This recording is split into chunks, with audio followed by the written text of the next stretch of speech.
Terima kasih Anda masih bersama kami pemirsa. Otoritas Jasa Keuangan OJK mencatat hingga April 2017 perbankan di Bali telah menyalurkan kredit usaha rakyat KUR sebesar 3,2 triliun rupiah. Sebagian besar penyaluran KUR tersebut ke sektor perdagangan, pertanian, dan industri pengolahan. Kepala OJK Regional 8 Bali dan Nusa Tenggara, Zulmi, mengatakan ada 5 bank penyalur kredit usaha rakyat KUR di Bali. Hingga April 2017 telah menyalurkan kredit sebesar 3,2 triliun rupiah. Sebagian besar penyaluran KUR ke sektor perdagangan sebesar 66%, pertanian 12,96%, dan industri pengolahan 6,98%.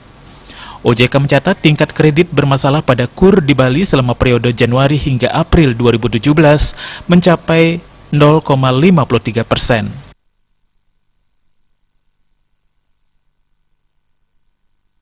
Dikatakan secara umum penyaluran KUR di Bali sudah merata di seluruh kabupaten kota, walaupun masih terfokus di Denpasar sebesar 23,62%. Hal itu disebabkan jumlah pelaku usaha kecil dan menengah lebih banyak ada di Denpasar.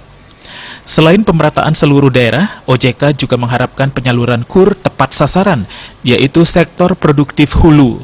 OJK merinci realisasi KUR di Denpasar mencapai 758,6 miliar, Tabanan 423,5 miliar, Buleleng 384,2 miliar, Gianyar 381,5 miliar, dan Badung 375,2 miliar.